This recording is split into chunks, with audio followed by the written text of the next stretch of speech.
নমস্কার। মহামতি অনন্তলালের অপার অনুগ্রহে ভারত কথার গ্রন্থিমোচনের 1018তম পর্বের আলোচনায় আমরা সবাই উপস্থিত হয়েছি। আমরা মহাভারতের শান্তি পর্বের অন্তর্গত মোক্ষ ধর্মের বিভিন্ন বিষয় নিয়ে আলোচনা করে চলেছি।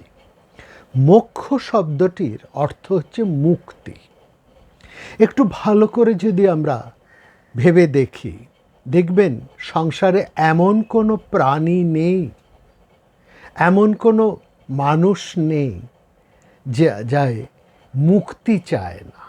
মুক্তি শব্দটার অর্থ আলাদা আলাদা হলেও, ব্যক্তি বিশেষের কাছে আলাদা আলাদা হলেও মুক্তির ইচ্ছা, মুক্তি বাসনা কিন্তু কম বেশি সবারই রয়েছে। কেউ এমন নেই যে সে তার বর্তমান অবস্থা থেকে সে মুক্তি চাইছে না। অর্থাৎ সে যে অবস্থায়, যে পরিস্থিতির মধ্যে রয়েছে, সেই অবস্থা থেকে, সেই পরিস্থিতি থেকে, সেই বর্তমানতা থেকে, সেই পরিমণ্ডল থেকে সে যেন একটা নিষ্কৃতি চাইছে। এই যে নিষ্কৃতি চাওয়া, এটাই হচ্ছে মুক্তি। এটাই হচ্ছে এক ধরনের মোক্ষ ভাবনা।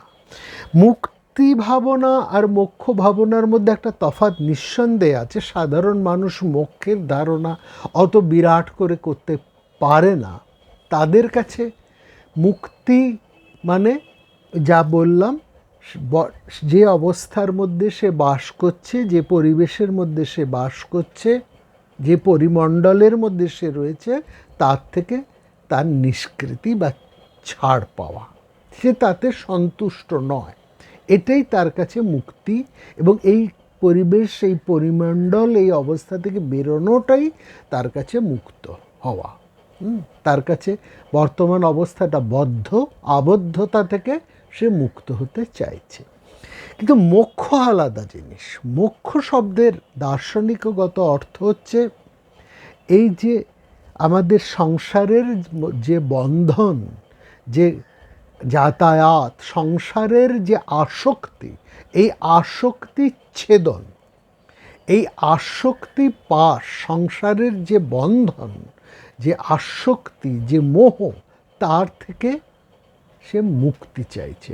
এই চাওয়াটাই হচ্ছে তার কাছে মোক্ষ। এই ধর্ম, অর্থ, কাম এবং মোক্ষ। ধর্ম হচ্ছে নীতি নৈতিকতা, আইন, কর্তব্য, সদাচার ইত্যাদি ইত্যাদি যাবতীয় এক বিশদ অর্থ বহন করছে এই ধর্ম শব্দটি। ধর্ম ইনক্লুডস এভরিথিং, সব কিছুকেই ধর্ম শব্দের অন্তর্ভুক্ত। এবং ধর্মের সবচাইতে বড় বিষয়টি হলো ধর্ম এ সব কিছুকে, জগতের সমস্ত কিছুকেই সে ধরে রেখেছে। এই হচ্ছে ধর্ম। তা ফলত নীতি, নিয়ম, সদাচার, আইন কানুন, জীবনচর্যা, রাজনীতি, সমাজনীতি, অর্থনীতি, সর্বপ্রকার নীতি, সমস্ত রকম ভাবনা সব এই ধর্মের বিশদ পরিমণ্ডলের মধ্যেই বিধৃত। ভালো থাকা, না থাকা, সব কিছু, রাজার দায়িত্ব কর্তব্য থেকে প্রজার দায়িত্ব কর্তব্য, প্রতিটি মানুষের দায়িত্ব কর্তব্য, এভরিথিং এভরিথিং ইনক্লুডস এই ধর্ম শব্দটি। এক বিশদ ব্যাপ্ত শব্দ এই ধর্ম। তারপরে হচ্ছে অর্থ। অর্থ শব্দের অর্থ হচ্ছে যার মাধ্যমে যে বিষয়েরকে অবলম্বন করে একজন মানুষ তার জীবনচর্যাকে চালিত করতে পারে। জীবনচর্যা, জীবনধারা, এ সংসার চালিকার শক্তি। সংসার চালিকার শক্তি হচ্ছে অর্থ। অর্থ, সে অর্থও কিন্তু একটা বৃহৎ শব্দর ভুক্ত। অর্থকে বাদ দিয়ে সংসার কিন্তু চলতে পারে না, এটা প্রমাণিত। এবার এই যে অর্থের উপয়োগ, তার প্রয়োগ এবং দুরুপয়োগ, প্রয়োগ থাকলেই তার অপপ্রয়োগও থাকবে, দুরুপ্রয়োগও থাকবে। সুপ্রয়োগ যেমন, দুরুপ্রয়োগও তেমনি। এই অপপ্রয়োগ বা দুর্প্রয়োগ, তার অনীতি দুর্নীতিকে রোখার জন্যেই সেখানে আবার ধর্ম, অর্থাৎ অর্থ ধর্মের সাথে যখন সংযুক্ত হচ্ছে তখন সেই অর্থ মানব কল্যাণে, সমাজ কল্যাণে, রাষ্ট্র কল্যাণে ব্যবহৃত হয়। ধর্ম থেকেই তা যদি বিচ্ছিন্ন হয়ে পড়ে তখন অর্থের মধ্যে অনীতি, দুর্নীতি ইত্যাদি তার দুরুপয়োগ, অপপ্রয়োগ ঘটে। সেরকম রয়েছে কাম। কাম শব্দের অর্থ এখানে কিন্তু উত্থান, উত্থান শক্তি। রাষ্ট্রের যিনি শাসক তার যেমন উত্থান শক্তি, রাষ্ট্রবাসী প্রত্যেকের উত্থান শক্তি, এবং প্রতিটি মানুষের উত্থান শক্তিই হচ্ছে কাম। সেই অর্থে প্রতিটি মানুষ, তিনি সংসারী হতে পারেন, নাও হতে পারেন, তিনি সন্ন্যাসী হতে পারেন, পরিব্রাজক হতে পারেন, ব্রহ্মচারী হতে পারেন, হ্যাঁ, তিনি যে কোনো অবস্থায়, যে কোনো ভূমিকায় তিনি থাকুন না কেন, তার কাছে কামের একটা ভীষণ গুরুত্ব রয়েছে। এই কাম মানে দৈহিক চাহিদা পরিপূর্ণতাকে কেবলমাত্র বোঝায় না, কাম শব্দের অর্থ হচ্ছে উত্থান শক্তি। যে উত্থান শক্তির ফলে একজন মানুষ তার সমস্ত আলস্য, বৈকল্য, অবসাদ ঝেড়ে ফেলে সে তার কর্তব্য কর্মে নিজেকে নিয়োজিত করে বা ছুটে চলে, বা এই সংসার যাত্রাকে সে চালিত করে।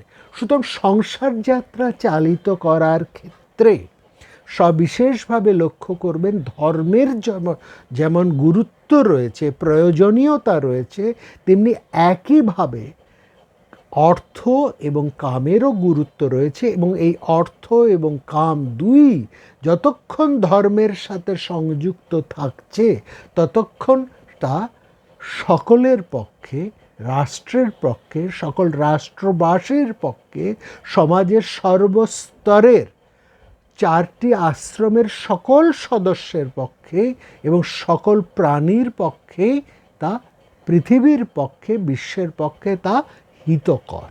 এই হচ্ছে মূল বিষয়টা। এইখান থেকেই আমাদের মোক্ষ ভাবনা। মোক্ষের মধ্যে শ্রেয় হচ্ছে সবচাইতে গুরুত্বপূর্ণ, প্রেয় নয়। আমাদের দুটি চাহিদার দুটি জায়গা, একটি প্রেয় এবং একটি শ্রেয়। সাধারণ মানুষ, প্রত্যেক মানুষ, সাধারণ কেন, প্রত্যেক মানুষ, এটা বলা হয় মানুষ আনন্দ থেকে জাত। মানুষের আদত স্বভাবটি হচ্ছে আনন্দের, শুদ্ধ, বুদ্ধ, মুক্ত এবং আনন্দ। এটা মানুষের আদত বা প্রকৃত স্বভাব, স্বভাব, তার নিজস্ব ভাব। সেখানে আনন্দ সে পেতে চায়। কোনো মানুষ, সংসারের কোনো প্রাণী, মানুষ কেন, কোনো প্রাণী দুঃখে কষ্টে থাকতে চায় না। কিন্তু এই সুখকে, এই আনন্দকে সে কিভাবে পাবে, কোন উপায়ে পাবে, এই উপায়ের পথ আলাদা আলাদা। প্রত্যেক এক একজন এক একটা পথকে নির্বাচন করে এবং ভাবে তার পথই শ্রেষ্ঠ, এবং সেই পথের মধ্যে দিয়েই সে আনন্দকে খুঁজে পেতে চায়।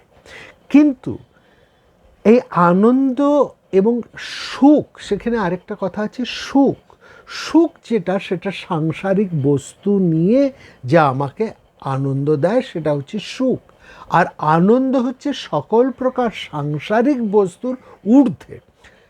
একটু সহজ করে বলতে গেলে, যে আনন্দের একটা শেষ আছে, বিকার আছে, সেটা হচ্ছে সুখ, তার সাংসারিক বস্তু থেকে প্রাপ্ত। আর আনন্দ হচ্ছে যা শ্রেয়, যা প্রথমে তা দুঃখ, প্রথমে কষ্ট, কিন্তু পরিণামে তা বিমল আনন্দ দেয় এবং তার কোনো ছেদ ঘটে না।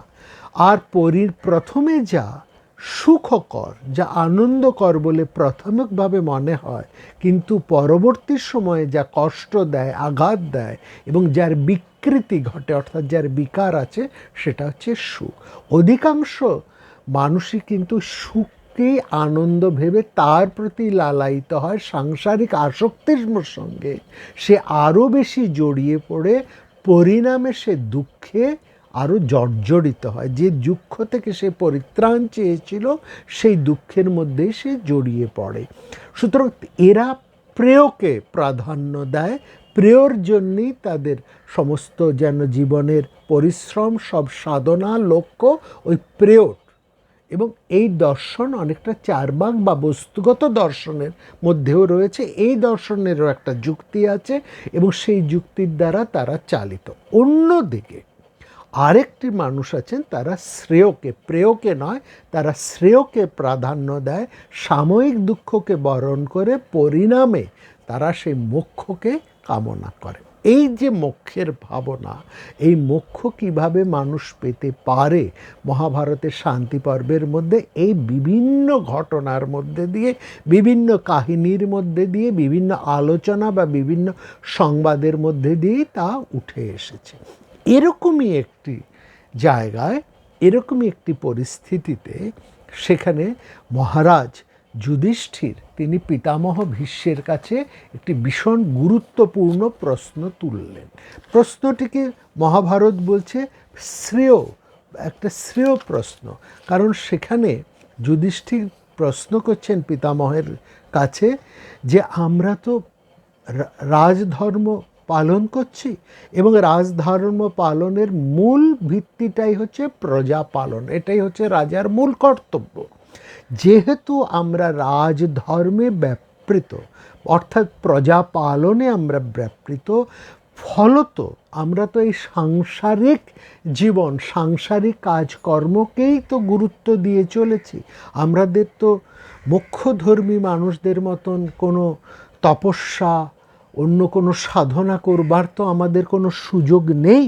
আমাদেরকে এই সাংসারিক কাজকর্ম, এই সাংসারিক দায় দায়িত্বই তো পালন করে যেতে হবে, যেহেতু রাজধর্মের কর্তব্য পালনই হচ্ছে আমাদের প্রাথমিক ধর্ম এবং মূল কর্তব্য। অতএব প্রশ্ন হচ্ছে প্রজা পালনে ব্যাপৃত থেকে একজন রাজা, প্রজা পালনে ব্যাপৃত থেকে একজন রাজা কিভাবে সে পৃথিবীতে বিচরণ করবে এবং কোন গুণের দ্বারা, কোন গুণ সমন্বিত হয়ে সে এই সাংসারিক যে বন্ধন, সাংসারিক যে আসক্তি, যে মোহ, তার থেকে সে মুক্তি লাভ করবে। এই প্রশ্নটাকে মহাভারত বলছে একটা বরিষ্ঠ প্রশ্ন, একটা শ্রেষ্ঠ প্রশ্ন, অত্যন্ত গুরুত্বপূর্ণ। এবং শুধু শ্রেষ্ঠ বরিষ্ঠ বলে নয়, মহাভারতের মুখ্য ধর্মের মধ্যে যে সমস্ত গুরুত্বপূর্ণ প্রশ্নগুলো আলোচিত হয়েছে তার মধ্যে একটি অন্যতম হীরকখণ্ড, এটি অন্যতম গুরুত্বপূর্ণ একটি আলোচনা। সেই আলোচনায় আমরা আসব। এখানে যুধিষ্ঠিরের প্রশ্নটাকে লক্ষ্য করুন। যুধিষ্ঠির বলছেন এই প্রজা পালনে ব্যাপৃত থেকে, প্রজা পালন শব্দটার কথার মধ্যে কিন্তু আমাদের সাংসারিক মানুষের কর্তব্য কর্ম, অর্থাৎ যুধিষ্ঠিরের এই প্রশ্নটাকে যদি আমরা ভালো করে বিচার করি তাহলে দেখব এটা রাজার কর্তব্য, সাংসারিক মানুষের কর্তব্য, একজন গৃহস্থের কর্তব্য, সব যেন একাকার হয়ে যাচ্ছে। রাজধর্ম একটা বিশাল, রাজধর্মের মধ্যে সমস্ত ধর্ম, সমস্ত কর্তব্য কিন্তু একীভূত হয়ে যায়। সেখানে বলা হচ্ছে, রাজধর্মকে বলা হচ্ছে বনের, খুব সুন্দর একটা উদাহরণ দেওয়া আছে। সেখানে বলা হচ্ছে যে বনের মধ্যে দিয়ে যে কাঁচা মাটির পথ, সেখান দিয়ে যে পশুরা ছুটে ছুটে চলে, সেই কাঁচা মাটিতে, সেই কাদা মাটিতে পশুদের খুরের চিহ্ন সেখানে পড়ে। অনেক পশু যাচ্ছে, সেখানে বোঝা যায় এটা বাঘের পায়ের, এটা নেকড়ে বাঘের পায়ের, এটা ভল্লুকের, এটা হরিণের, এটা মৃগ হরিণের, হ্যাঁ, এটা কৃষ্ণচর্ম হরিণের, এটা শেয়াল, বিভিন্ন পশুর পায়ের ছাপ সেগুলো পরিষ্কার বোঝা যায়। কিন্তু সেই সমস্ত পায়ের উপর দিয়ে যদি একটি হাতি চলে যায়, হাতির পায়ের ছাপে অন্যান্য পশুর যে পায়ের ছাপ তা কিন্তু ঢাকা পড়ে যায়, কারণ হাতির পায়ের ছাপটা এতটাই বড়, এতটাই ভারী এবং গভীর, তার পায়ের চাপে অন্য বন্য পশুর পদচিহ্ন লুপ্ত হয়ে যায় বা ঢাকা পড়ে যায়।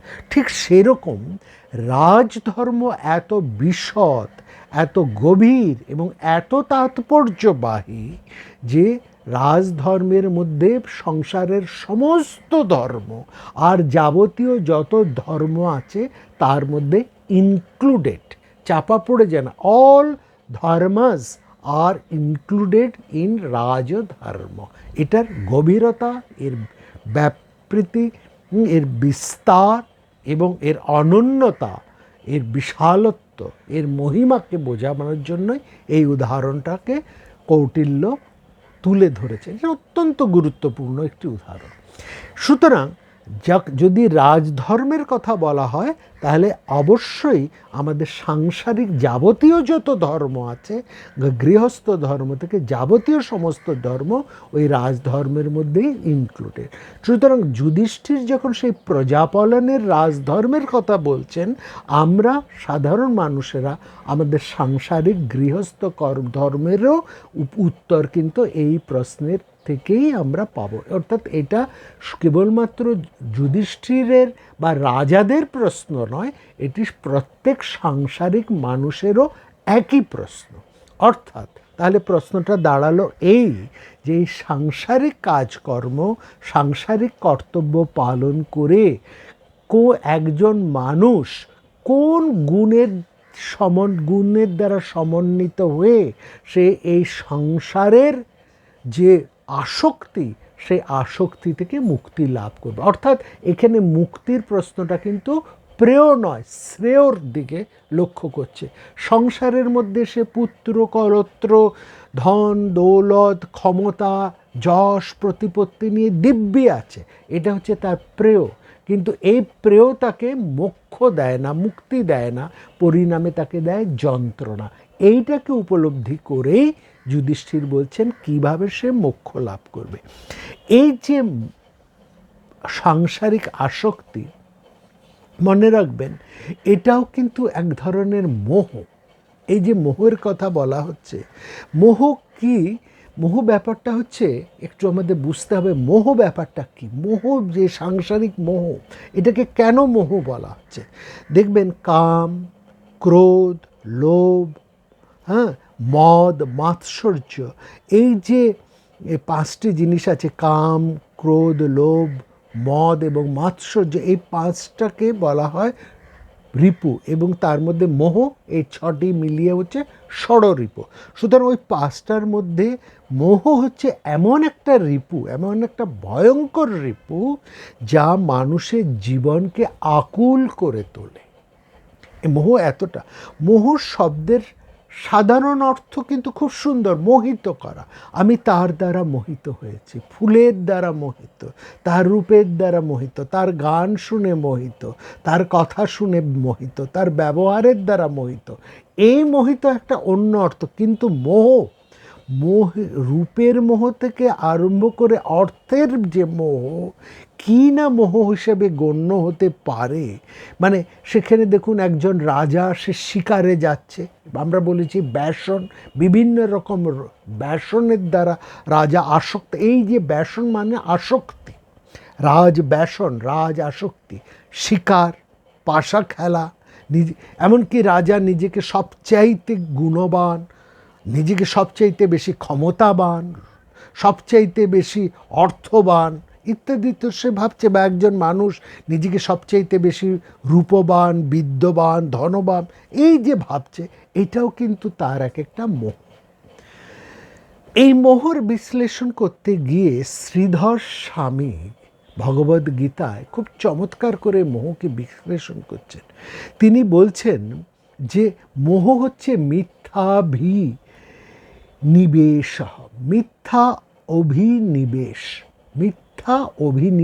মিথ্যাভিনিবেশ বলছেন মোহকে। মোহ হচ্ছে মিথ্যাভিনিবেশ। মানে তিনি বলছেন, কৃষ্ণের জবানিতেই তুলে শ্রীধর আচার্য বলছেন, এই যে দেখো, অর্জুনকে শ্রীকৃষ্ণ বলছেন, এই যে তুমি ভাবছো হ্যাঁ, বা আমি মারছি, এরা আমার হাতে মারা যাবে, এরা আমার হাতে মারা পড়ছে, এই যে আমি, এই যে আমিত্ব, এই যে আমার একটা কর্তৃত্ব বোধ, হ্যাঁ, এই কর্তৃত্ব বোধ বা এই যে আমিত্ব, এই যে নিজেকে একটা অত্যন্ত বেশি গুরুত্ব দিয়ে ফেলা, অর্থাৎ নিজেকে কর্তা ভাবা, কর্তৃত্ব বোধ, নিজেকে একটা কর্তা ভাবা, এইটার হচ্ছে মানুষের একটা চরম ভ্রান্তি বা মোহ। হ্যাঁ, অয়ং মোহ, অয়ং হান্তা, হ্যাঁ, আমি এতে হান্নাতে, আমার দ্বারা এ নিহত হয়েছে, এই যে আমিত্ব, এটা হচ্ছে মোহ। এইটা হচ্ছে মিথ্যাভিনিবেশ। তুমি কর্তা নও, তুমি অকর্তা। যেখানে আমি অকর্তা, আমি কর্তা নই, সেখানে নিজেকে কর্তা ভাবা, সেটাই হচ্ছে মানুষের এক ধরনের মোহ। এবং এখানে যেটা সত্য নয়, সেই বস্তুকে সত্য ভাবাটাই হচ্ছে মিথ্যা অভিনিবেশ। তার মধ্যে একটা মিথ্যাত্ব, যা মিথ্যা, তারকেই আমি গুরুত্ব দিচ্ছি, তাকেই আমি অভিনিবেশ করছি, এটাকেই বলা হচ্ছে অবিবেক বুদ্ধি। শঙ্করাচার্য এই ভাবনাটাকেই বলেছেন অবিবেক বুদ্ধি। শ্রীধর স্বামী তাকেই বলছেন সেই যিনি মিথ্যা অভিনিবেশ বা মিথ্যা বিনিবেশ। এই কথা, অর্থাৎ সত্য অসত্য, নিত্য এবং অনিত্য বস্তুর মধ্যে পার্থক্য করার বুদ্ধি যখন লোপ পেয়ে যায়, একটা মূঢ়তা আসে, সেটাকেই বলা হচ্ছে মোহ, অবিবেক বুদ্ধি, অবিবেক মূঢ়তা অর্থে। এই হচ্ছে মহত্ব। এই মহত্বের ফলেই মানুষ কিন্তু তখন সে শ্রেয় নিয়ে আর চিন্তা করে না, সে তার কাছে প্রেয়টাই সবচাইতে গুরুত্বপূর্ণ হয়ে ওঠে। সুতরাং এখানে কিন্তু লক্ষ্য করুন, যুধিষ্ঠির প্রেয়ের কথা বলছেন না, দুঃখ থেকে মুক্তি হবার জন্য আরও বিশেষ করে কী কী সুখের জিনিস পাওয়া যায়, সাংসারিক সম্ভোগের বস্তু পাওয়া যায়, তার কথা তিনি জিজ্ঞেস করতেছেন না, তিনি জিজ্ঞেস করছেন শ্রেয়ের কথা, মোক্ষের কথা। এবং বলছে কোন গুণ সমন্বিত হলে সর্বদা এই সাংসারিক বন্ধন থেকে, আসক্তি থেকে একজন মানুষ মুক্তি লাভ করতে পারে, মোক্ষ লাভ করতে পারে। কথং যুক্তং পৃথিবীং চরেদস্মির দ্বিধো নৃপঃ নিত্যং কশ্চন গুণের যুক্ত সঙ্গপাশাদি মুচ্যতে। এই প্রশ্নটি সেখানে লক্ষ্য করবেন, পিতামহ ভবিষ্য মহাভারতের এটি একটি প্যাটার্ন। গতকাল আমি একজনের সঙ্গে কথা প্রসঙ্গে বলছিলাম যে ব্যাসদেব মহাভারত রচনা করেছেন, এটা ঠিক, কিন্তু তাকে রচয়িতা বলার থেকে বড় সংকলয়িতা বলাটাই হচ্ছে অনেক ভালো। তিনি যেন অনেকের কথা, অনেক ঘটনাকে এক জায়গায় সংকলিত করেছেন। সমগ্র মহাভারতের মধ্যে ব্যাসদেবের নিজস্ব কথা, নিজস্ব অভিমতের সংখ্যা 20%ও হবে না।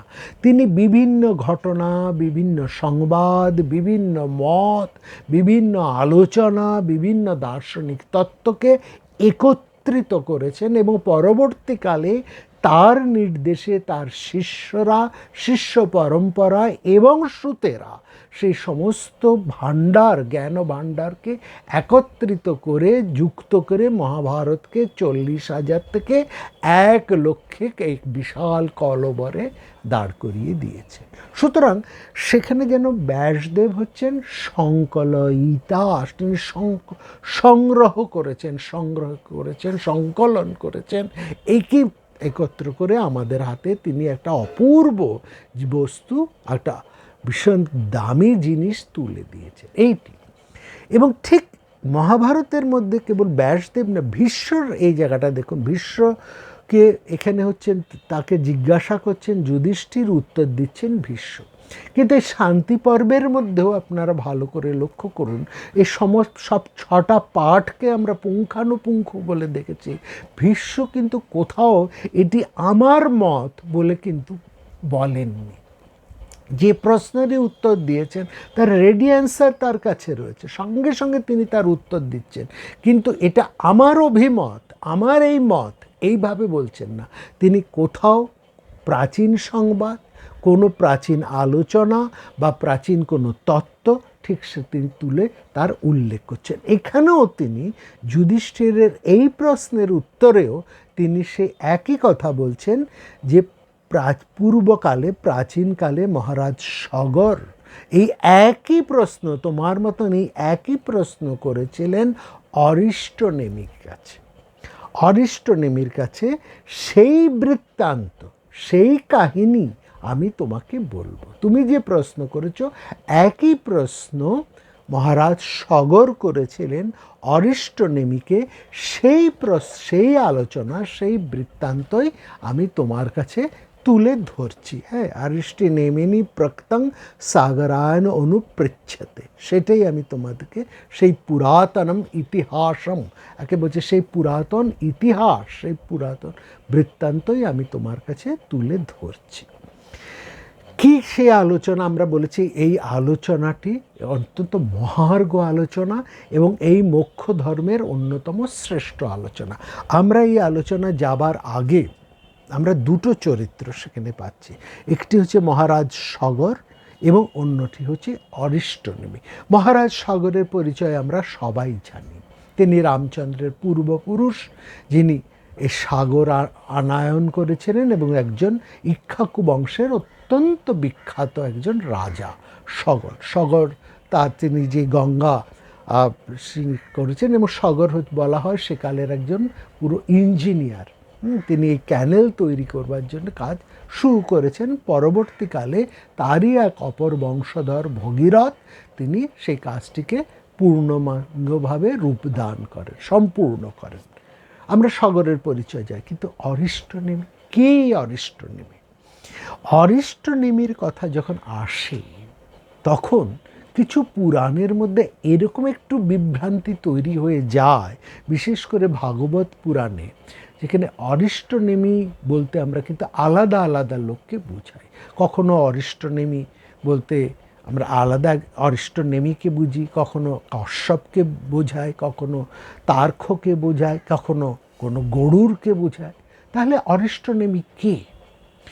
কিন্তু এটা ঠিক, অরিষ্টনেমির নাম উচ্চারণ হওয়া মাত্রই কিন্তু সেই সময়ের সমস্ত বিদ্বৎ সমাজ এক বাক্যে নতমস্তকে তাকে শ্রদ্ধা জ্ঞাপন করেছে। সুতরাং এটা ঠিক, এটা আমরা বুঝতে পারছি অরিষ্টনেমি সেই প্রাচীন সময়ের একজন মহাবিদ্বান, একজন বিদ্বান, জ্ঞানবান, বিরাট ঋষি তিনি। কিন্তু অরিষ্টনেমির সঠিক পরিচয় কি? তিনি কি কেবলমাত্র একজন ঋষি, না তার অন্য কোনো পরিচয় আছে? আগে দেখি অরিষ্টনেমি শব্দের অর্থটা কি। সে অরিষ্টনেমির শব্দের অর্থ হরিবংশ এবং মহাভারতের মধ্যে আমরা পাই। এই অরিষ্টনেমি কিন্তু শ্রীকৃষ্ণের একটা নাম, শ্রীকৃষ্ণের নামও কিন্তু অরিষ্টনেমি। কিন্তু মনে রাখবেন, এইখানে যে অরিষ্টনেমির কথা বলছে সেখানে কিন্তু শ্রীকৃষ্ণ আসছেন না। শ্রীকৃষ্ণের নামের অরিষ্টনেমি, এই তাৎপর্য বিশ্লেষণ করেই আমরা অরিষ্টনেমি শব্দের প্রকৃত অর্থটাকে পেতে পারি। কি সেই অর্থ? মানে অরিষ্ট মানে অহিংসিত, যাকে হিংসা করা যায় না, যাকে হিংসা করা যায় না, অহিংসিত, যাকে কেউ হিংসা করে না, অহিংসিত। অরিষ্ট মানে অহিংসিত। আর নেমি শব্দের অর্থ হচ্ছে চরণ। হ্যাঁ, যার চরণ দুটিকে কেউ হিংসা করেন না, চরণ দুটিকে হিংসা করেন না, এই অর্থ হচ্ছে যে যিনি সর্বজনপূজ্য। সোজা কথায় অরিষ্টনেমি শব্দের অর্থ হচ্ছে সর্বজনপূজ্য, অর্থাৎ তার মর্যাদা নিয়ে কারো কোনো বিন্দুমাত্র সংশয় নেই, যাকে কেউ অসূয়া করে না, যাকে কেউ অমর্যাদা করে না, যাকে কেউ হিংসা করে না। এই হচ্ছে মূল ভাবনা। অর্থাৎ সবাই যাকে মর্যাদা দান করে, তার মর্যাদা সবার কাছে অক্ষুণ্ণ থাকে, এমনই এক মর্যাদাবান পুরুষেরকে বোঝাতেই অরিষ্টনেমি বলা হয়। শ্রীকৃষ্ণকেও সেই রকম মর্যাদাবান বলা হয় যে তার সময় কেউ তাকে অতিক্রম করার সাহস করত না। এই অর্থে শ্রীকৃষ্ণকে বলা হয় অরিষ্টনেমী। অর্থাৎ, এবং লক্ষ্য করুন, শ্রীকৃষ্ণকে বধ করা হয়েছিল কিন্তু তার চরণ ভেদ করে, তার পা দুটোকে সেই ব্যাধ হরিণ ভেবে তাকে ভেদ করে, অর্থাৎ সেই চরণকে হিংসা করেছে বলেই শ্রীকৃষ্ণ কিন্তু নিহত হয়েছেন বা মারা গেছেন। হ্যাঁ, সদা পূজ্য সেই মানুষকে তার অসম্মান অর্থই তার মৃত্যু। এটা হচ্ছে মূল ভাবনা। অরিষ্টনেমী মূল পরিচয় কোথাও বলা হচ্ছে অরিষ্টনেমী কথাটা আমরা কিন্তু পাই প্রথমে বেদের মধ্যে। বেদে কোথায়? শুক্ল যজুর্বেদের মধ্যে। শুক্ল যজুর্বেদ মানে সেখানে যাজ্ঞবল্ক্য, সেখানে অরিষ্টনেমীর কথা চলে আসছে এবং তার সঙ্গে আসছেন তার্ক্ষ্য। তার্ক্ষ্য কথাটাও কিন্তু চলে আসে। তার্ক্ষ্য এবং অরিষ্টনেমী যুক্ত হয়ে ব্যাপারটাকে আরেকটু ভীষণ গোলমেলে করে দিয়েছে। শুক্ল যজুর্বেদের মধ্যে তার্ক্ষ্যকে যজ্ঞে ধনদানকারী দেবতা হিসেবে বর্ণনা করা হয়েছে। হ্যাঁ, এবং এবং তিনি যেন যজ্ঞের এক সেনাপতি, এইভাবেও তাকে বর্ণনা করা আছে। আপনারা ঋগ্বেদ এবং যজুর্বেদের মধ্যে যে স্বস্তি মন্ত্র আছে সেটাকে স্মরণ করুন। স্বস্তি ন ইন্দ্র বৃদ্ধশ্রবঃ, স্বস্তির্ন পূষা বিশ্ববেদাঃ, স্বস্তির্ন তাক্ষ্য অরিষ্টনেমি, স্বস্তির্ন বৃহস্পতির্দধাতু। এই যে অন্যান্য দেবতাদের সাথে তার্ক্ষ্য এবং অরিষ্টনেমির যে একটা যুক্ত করে তাদের উদ্দেশ্যে প্রার্থনা করা হলো যে তোমরা আমাদের শুভ বিধান করো, এইখানে তার্ক্ষ্যর সঙ্গে অরিষ্টনেমির কথা উদ্দেশ্য আমরা একসঙ্গে উল্লেখ করছি এই কারণে, কারণ ঋগ্বেদের যে সূক্তে তার্ক্ষ্যের উদ্দেশ্যে স্তবন করা হয়েছে সেই সূক্তের মন্ত্রদ্রষ্টা ঋষি হচ্ছেন অরিষ্টনেমী। সুতরাং অরিষ্টনেমী এবং তার্ক্ষ্য তারা কিন্তু বৈদিক দৃষ্টিতে একই লোক। এইটা হচ্ছে দুটো নাম। এবং আরও চমৎকারভাবে বৈদিক ভাবনায়, পরবর্তীকালে পৌরাণিক ভাবনায় গরুরকে কখনো তার্ক্ষ্য বলা হয়েছে, কখনো অরিষ্টনেমী বলা হয়েছে। দুটো নামই। আবার শুধু তাই নয়, গরুরের পিতা কশ্যপ, তাকে বোঝাবার কেউ তার্ক্ষ্য বলা হয়েছে, তাকেও অরিষ্টনেমী বলা হয়েছে। অর্থাৎ সেখানে আমরা আরেকটু এগিয়ে দেখছি এই যে প্যাট্রিয়ট, যে পিতা, একজন যার থেকে বিশ্ব সৃষ্টি হয়েছেন, যে সমস্ত ব্রহ্মার যে মানসপুত্ররা, যে কশ্যপ অন্যতম, তাকেও কিন্তু তার্ক্ষ্য এবং অরিষ্টনেমী বলা হয়েছে এবং তার সন্তানদেরকেও তার্ক্ষ্য এবং অরিষ্টনেমী বলা হয়েছে। সবচেয়ে মজার কথা এটা যে যাবতীয় যে পক্ষীকুল আছে, বিনতার যে সমস্ত পুত্র রয়েছে তারা সবাই তার্ক্ষ্য এবং অরিষ্টনেমী বলে পরিচিত। হ্যাঁ, এই জায়গাটায় একটা চমৎকার আমরা সূত্র সেখানে পাচ্ছি।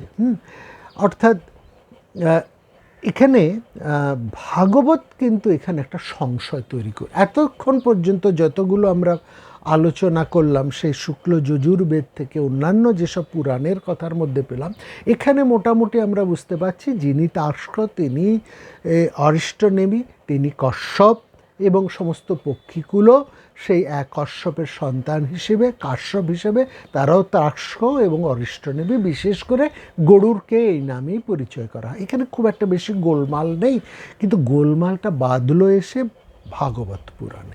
সেখানে বলছেন, সেখানে যে ঘটনা আছে সেখানে মহর্ষি তাক্ষ্য তিনি একজন আলাদা প্রজাপতি, যেমন কশ্যপ একজন প্রজাপতি, তিনি একজন প্রজাপতি। এবং তিনি কি করেছেন, কশ্যপ যেমন দক্ষের 11টি কন্যাকে বিবাহ করেছেন, সেরকম তাক্ষ্য দক্ষের 4 কন্যাকে বিবাহ করেছেন এবং তারা হচ্ছেন বিনতা, কদ্রু, পতঙ্গী এবং যামিনী।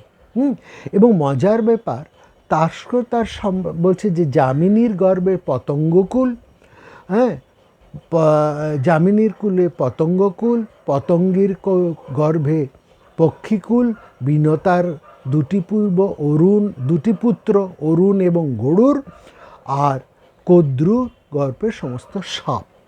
কিন্তু লক্ষণীয়, অন্য পুরাণে মহাভারতে বিনতা এবং কদ্রু দুজনেই হচ্ছে আবার কশ্যপের স্ত্রী, এবং দুজনেই কেউ পাখির জননী, কেউ সাপের জননী, এই নিয়ে তফাৎ নেই। ভাগবত পুরাণ এখানে তার্ক্ষ্যকে অরিষ্টনেমি থেকে আলাদা করে দিয়েছেন, কশ্যপের থেকেও আলাদা করে একটা জায়গা দিচ্ছে। গোলমালটা এখানে বেঁধেছে। এই জায়গায় একটু ভালো করে যদি আমরা বিশ্লেষণ করি এবং দেখি, ভাগবত পুরাণ কিন্তু শেষ পর্যন্ত গিয়ে তার্ক্ষ্যকে ওই পক্ষীকুলের সাথেই যুক্ত করে দিয়েছেন বিনতার সাথে। সুতরাং আলাদা প্রথমে করলেও পরে তিনি কিন্তু ফিরে এসেছেন ওই পক্ষীকুলের ভাবনায়। ফলে এই জায়গাটা একটা মিলেমিশে এক হয়ে গেছে। অর্থাৎ এই আলোচনাগুলোর মধ্যে এবং ভবিষ্যতে এবং পরবর্তী যে আমরা কথা দেখব, সেখানেও আমরা দেখাবো অরিষ্টনেমি এবং তার্ক্ষ্য একজন লোক, এবং তিনি হচ্ছেন কশ্যপ। কশ্যপেরই এক নাম তার্ক্ষ্য, এবং অশ্বপেরই আরেক নাম হচ্ছে অরিষ্টনেমি। এবং অরিষ্টনেমি বা কাশ্যপ বা তার্ক্ষ্য এর মধ্যে কোনো আলাদা নেই, ভাগ নেই। কিন্তু অরিষ্টনেমি এই নামটা এত প্রচলিত, যেমন কিছু কিছু নাম না খুব পপুলার হয়ে যায়, সেরকম অরিষ্টনেমি নামটাও খুব পপুলার হয়ে যায়। এতটাই পপুলার সেই সময় ছিল যে অনেকের নাম আমরা অরিষ্টনেমি নামে অনেক আলাদা আলাদা চরিত্র পাচ্ছি। হ্যাঁ, যেমন গন্ধর্বরাজ হংস, তার পিতার নামও অরিষ্টনেমি। হৈহয় বংশের এক রাজকুমার, তার নামও অরিষ্টনেমি। এবং শুধু কি তাই, অনেক অনেক পরবর্তী সময়ে পাণ্ডবেরা যখন অজ্ঞাতবাসে সেই বিরাট নগরতে গেছেন, তখন সহদেব তিনি তার বিরাট রাজার কাছে গিয়ে তিনি তার পরিচয় দিয়ে বলছেন, আমি জাতিতে বৈশ্য, আমার নাম অরিষ্টনেমি। অর্থাৎ অরিষ্টনেমি নামটা তখন খুব পপুলার, সবাই বেশিরভাগই অরিষ্টনেমি নামটাকে ব্যবহার করতেন। হ্যাঁ, অরিষ্টনেমি নামে একজন ঋষির কথা আমরা পাচ্ছি, যুধিষ্ঠিরের সে রাষ্ট্রীয় যজ্ঞে নিমি বংশের রাজা ঋতুজিৎ, ভাগবত পুরাণে আছে তার কথা, তার পুত্রের নাম অরিষ্টনেমি। ময়দানবের যে রাজসভা, সেখানে একজন অসুর বীর, তার নামও অরিষ্টনেমি। এবং যদুবংশীয় চিত্রক, তার পুত্রের নাম অরিষ্টনেমি।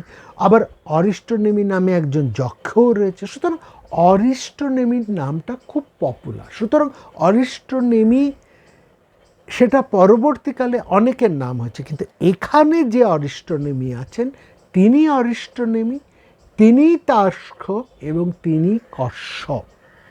এটা বুঝতে হবে, এরা এক। এবং তাদের সাথে মহারাজ সাগরের যে একটা আলোচনা হয়েছে, সেই সাগর এবং অরিষ্টনেমি কে, সেই কথাটা আমরা আসছি।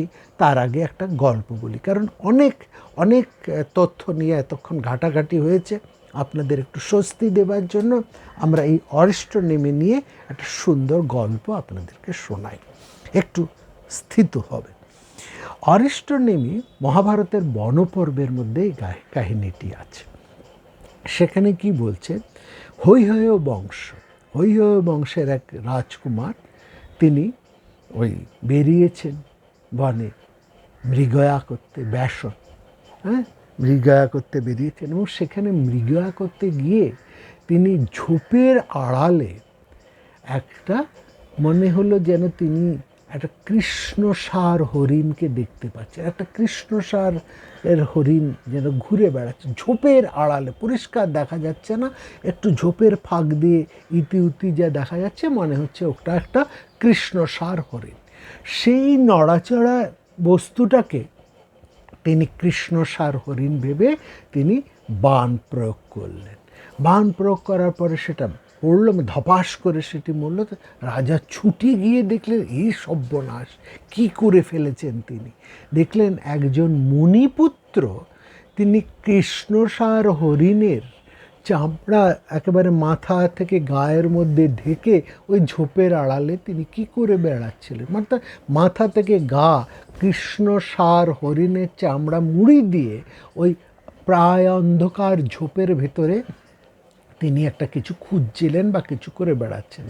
দূর থেকে রাজা সেটাকে দেখে কৃষ্ণ সার হরিণ ভেবে তিনি বাণ প্রয়োগ করে তাকে মেরে ফেললেন। এবার কি হবে? এবং ভুল করে তিনি সরাঘাতে এক মুনিকুমারকে মেরে ফেলেছেন। হ্যাঁ, তখন দেখলেন যে সে তো হরিণ নয়, মৃগচর্ম পরিহিত এক মুনিকুমার। রাজপুত্র ভীষণ ভয় পেয়ে গেলেন।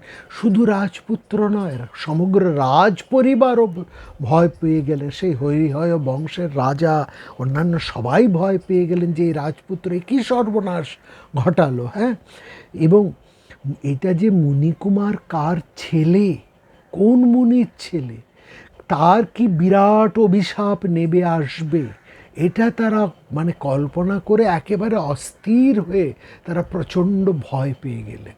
তখন তারা কি করলেন, যে এটা ভাবতে ভাবতে সেই মুনিকুমারের দেহ নিয়ে সেই বনের মধ্যে ঘুরতে ঘুরতে সেই অরিষ্ট নেমি সেই ঋষির কাছে এসে উপস্থিত হলেন। বুঝলেন এটি তারই পুত্র, অরিষ্ট নেমির পুত্র। তার কাছে তিনি এসে উপস্থিত হয়েছেন।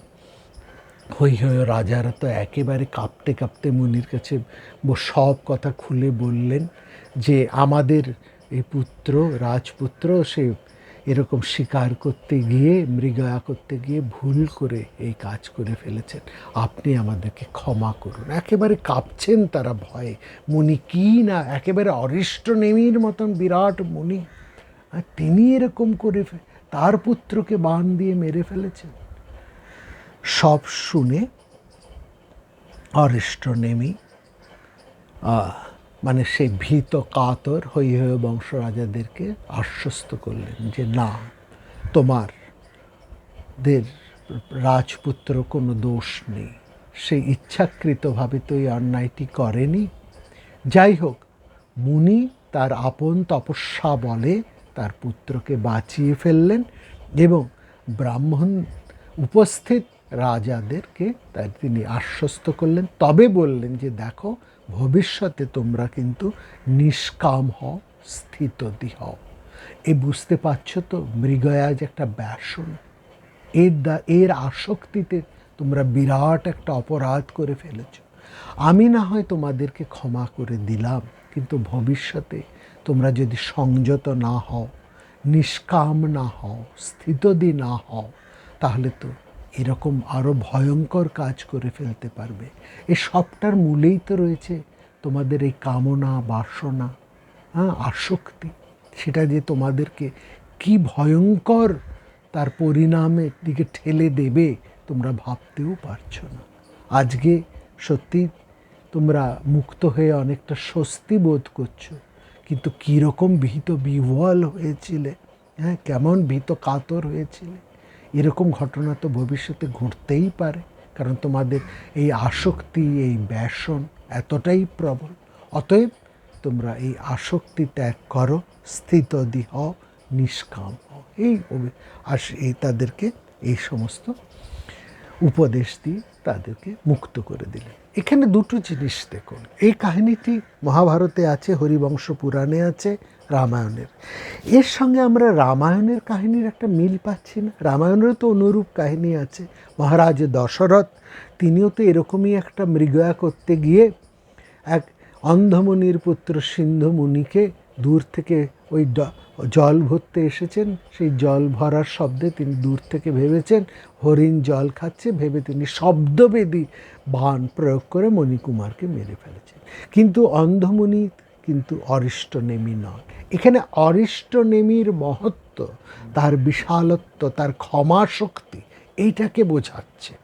অন্ধমুনি কিন্তু দশরথকে ক্ষমা করতে পারেননি। তিনি তাকে অভিশাপ দিয়েছেন, বলেছেন যে পুত্র শোক তুমি আমাকে দিলে, এই পুত্র শোকে তুমি দগ্ধ হয়ে মারা যাবে। যদিও তার এই অভিশাপ তার জীবনে একটা বর হয়ে এসেছিল, কারণ নিষ্পুত্র ছিলেন, অপুত্রক ছিলেন দশরথ।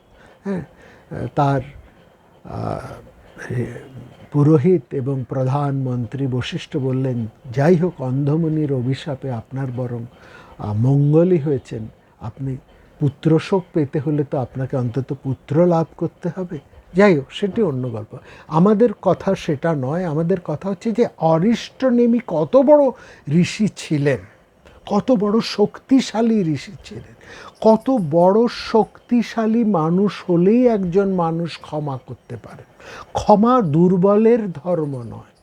একজন সাধারণ মানুষ, একজন দুর্বল মানুষ, একজন অল্প শক্তির মানুষ কিন্তু অন্যকে ক্ষমা করতে পারে না। ক্ষমা করতে পারে একজন মানুষ যিনি প্রকৃত শক্তিশালী।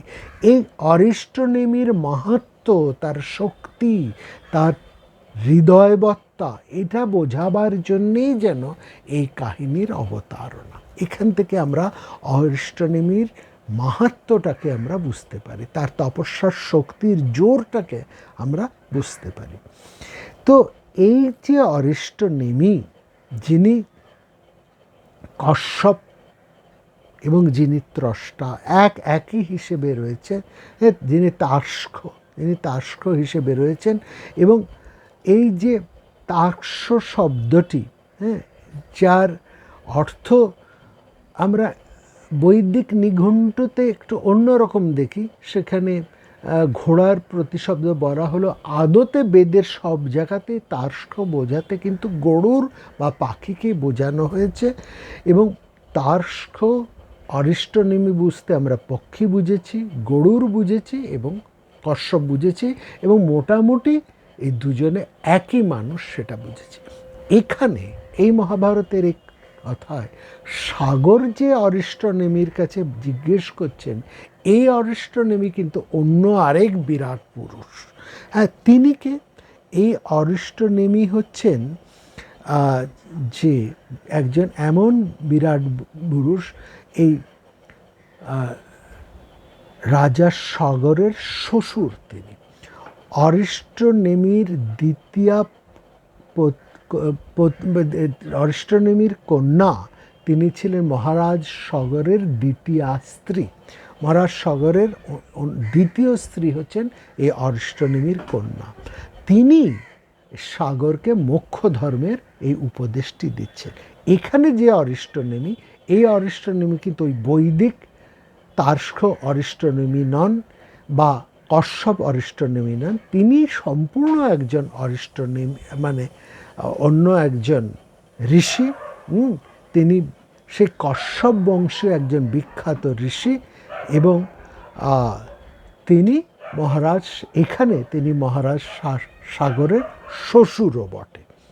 তিনি বড় ঋষি এবং কশ্যপ বংশীয় তিনি একজন ঋষি। এবং তার বিশেষণও কিন্তু এখানে তার্ক্ষ। এবং এটাই লক্ষণীয়, এখানেও এই অরিষ্টনেমির বিশেষণ হচ্ছে কিন্তু তার্ক্ষ। বনপর্বের যে অরিষ্টনেমি, তার অর্থাৎ যেখানে যেখানে আমরা অরিষ্টনেমির নাম পাচ্ছি, এটা সবচাইতে বলার কথা। যত জায়গায় পুরাণে এরকম বিরাট ঋষি অরিষ্টনেমির কথা আমরা পেয়েছি, সেখানে সব জায়গাতেই অরিষ্টনেমির বিশেষণই হচ্ছে তার্ক্ষ।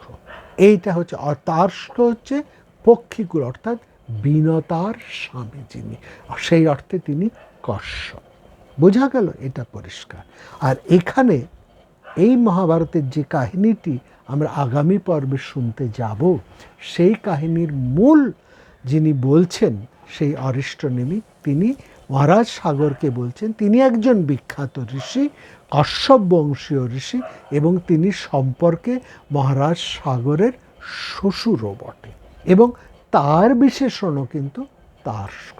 অর্থাৎ যেখানে অরিষ্টনেমি কথাটি এসছে, অবধারিতভাবে সেখানে তার্ক্ষ শব্দটি বিশেষণ হিসেবে সেখানে যুক্ত হয়ে গেছে।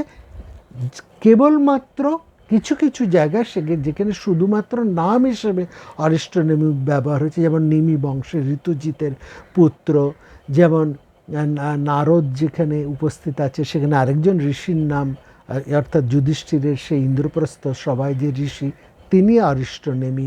যদুবংশীয় চিত্রকের পুত্র, তিনি অরিষ্টনেমি। এরা হচ্ছে আলাদা আলাদা নাম। বা সহদেব, তিনি তার নিজের নাম অরিষ্টনেমি হিসেবে সেই অজ্ঞাতবাসের সময় ব্যবহার করেছে। এটা হচ্ছে পপুলারিটি দিয়ে। কিন্তু ঋষি হিসেবে, হ্যাঁ, পেট্রিয়ট ঋষি হিসেবে যেখানেই অরিষ্টনেমির নাম ব্যবহার হয়েছে সেখানে তিনি অরিষ্টনেমিও বেশি বটেন, এবং সেখানে তিনি তার্ক্ষ এই বিশেষণও হয়েছে।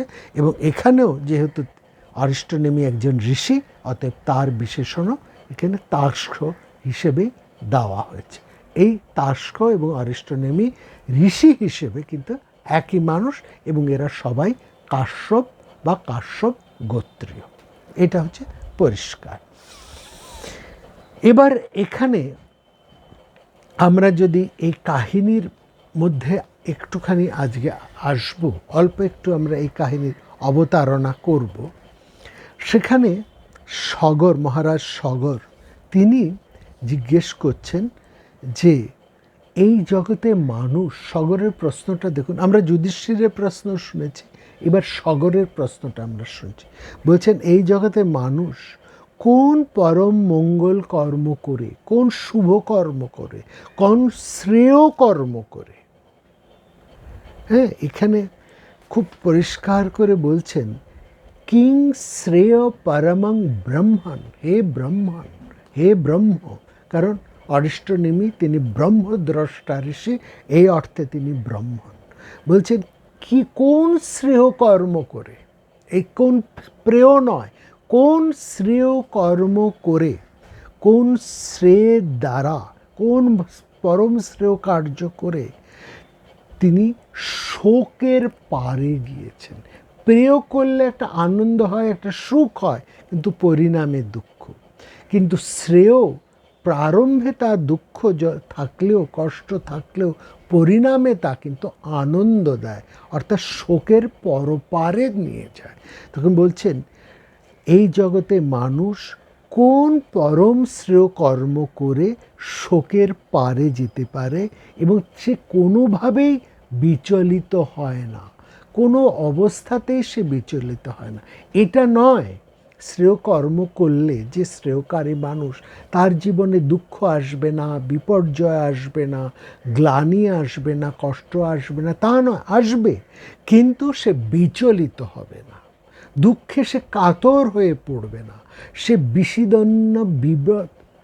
বিষিদন্ন হয়ে পড়বে না, হ্যাঁ, একেবারে বিষাদগ্রস্ত হয়ে পড়বে না। এইটা হচ্ছে মূল কথা, এইটাই হচ্ছে বিষয়। বলছে কোন শ্রেয় কর্মের দ্বারা একজন মানুষ শোকের পারে যেতে পারে, এবং এই সমস্ত ঘটনার সংঘাতের বিরূপতার মধ্যেও, অবস্থার গতিকের একটা বিপরীত অবস্থার মধ্যেও সে অবিচল, অবিকার, শোকহীন, যন্ত্রণাহীন এক আনন্দ ভূমিতে সদা বর্তমান থাকতে পারে, সেটা আমি জানতে চাইছি। অতএব যুধিষ্ঠির যে প্রশ্ন করেছেন, মহারাজ সগর যে প্রশ্ন করছেন, দুই প্রশ্নই এক, এবং তার উত্তরে সর্বশাস্ত্রজ্ঞ শ্রেষ্ঠ অরিষ্টনেমি, যার এখানে উদাহরণ, যার এখানে বিশেষণ হচ্ছে তার্ক্ষ, বিশ্ব বলছেন এবার মুক্তাস্তদা তার্ক্ষ। এখানে আর তিনি অরিষ্টনেমি বলছেন না। প্রথমে তিনি বলেছেন যে অরিষ্টনেমিনা প্রক্তং শ্রাগনায়নুপৃচ্ছতে, শ্রাগনানুপৃচ্ছতে, সাগরের দ্বারা জিজ্ঞাসিত হয়ে অরিষ্টনেমি তার কথা বলছেন। আর তারপরেই ভীষ্ম বলছেন যে সাগরের এই প্রশ্ন শুনে তার্ক্ষ, যিনি সর্বশাস্ত্র বিদংবর, তিনি উত্তর দিচ্ছেন। অর্থাৎ অরিষ্টনেমি তার বিশেষণ হচ্ছে তার্ক্ষ। যেখানে আমরা যে কথা বলেছি, যেখানে অরিষ্টনেমির পরিচয় একজন সর্বশাস্ত্রবিদ ব্রহ্মজ্ঞ ঋষি হিসাবে, সেখানে তার বিশেষণ তার্ক্ষ। এই কথাটি অরিষ্টনেমি শব্দের অর্থ হচ্ছে যার সম্মান, যার যশ, যার মর্যাদাকে কেউ কখনোই ক্ষুণ্ণ করতে পারেন না, যিনি সবসময় অবিকৃত থাকে, সবার কাছেই যিনি সমান পূজ্য, তিনি হচ্ছেন অরিষ্টনেমি। আর তার্ক্ষ শব্দের অর্থ হচ্ছে যিনি সবসময় সমস্ত রকমের বন্ধন থেকে যিনি সদা মুক্ত, যিনি বিহঙ্গম। বিহঙ্গম বৈদিক ভাবনায় বিহঙ্গম বলা হয় তাকে, যে মুক্ত। বিহঙ্গ শব্দের অর্থ হচ্ছে মুক্ত, যে সবসময় মুক্ত, তাকে বলা হচ্ছে বিহঙ্গ। হংস, পরমহংস, বিহঙ্গ, এগুলোকে বলা হয় মুক্ত অবস্থা, যে এই আকাশের মধ্যে নিজের ডানা দুটো মিলে স্বাধীনভাবে বিচরণ করে। এই যে স্বাধীনভাবে বিচরণ করার ক্ষমতা যার আছে তাকেই বলা হচ্ছে বিহঙ্গ। তিনি হচ্ছে সেই মুক্ত পুরুষের উদাহরণ। আর হংস কেন? যে জলে আর দুধে মিশিয়ে দিলে যে জলকে বাদ দিয়ে সারভূত দুগ্ধকে পান করে নেবার যে ক্ষমতা, অর্থাৎ সংসারের মধ্যে থেকে সংকে বাদ দিয়ে সারকে যিনি গ্রহণ করতে পারেন তিনি হচ্ছেন হংস। যে অর্থে হংস মুক্ত পুরুষ, সেই একই অর্থে বিহঙ্গ বা পক্ষী বা তার্স হচ্ছে সেই অর্থে মুক্ত পুরুষ।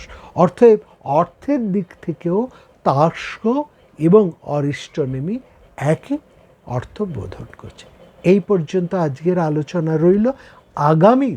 আগামী পর্বে এদের তার্স অরিষ্টনেমি মহারাজ সাগরকে তার জিজ্ঞাসার উত্তরে তিনি কি বললেন, যে কোন পরম শ্রেয় কর্মের দ্বারা, কোন জীবন চর্যার কোন উপায়ের দ্বারা, উপায়টা জানতে চাইছে, কোন উপায়, কোন জীবনচর্যার মধ্যে দিয়ে, কোন শ্রেয় কর্মের মধ্য দিয়ে একজন মানুষ সংসারে বাস করে, কাজলের ঘরে বাস করেও তার শরীরে কিন্তু কালো কাজলের দাগ পড়ে না। অর্থাৎ চরম আসক্তির মধ্যে সে বসবাস করেও, সমস্ত আসক্তির কর্ম করেও সে আসক্তির দ্বারা ধৃত হয় না, আসক্ত হয়ে পড়ে না। অনাসক্ত যোগে সে স্থিত থাকে। এই অনাসক্ত যোগে থাকার মূল চাবিকাঠিটা কি, এই উপায়টা কি, সেই কৌশলটা কি, এটাই হচ্ছে সাগরেরও প্রশ্ন। এই একই প্রশ্ন হচ্ছে যুধিষ্ঠিরেরও। সেই প্রশ্নের উত্তরে অরিষ্টনেমি তার্স কী বলেছিলেন সেই কথাই আমরা শুনব আগামী পর্বে। আপনারা সবাই ভালো থাকবেন। আগামী পর্বে 1019তম মহাভারতের পর্বে আপনাদের সঙ্গে আবার দেখা হবে।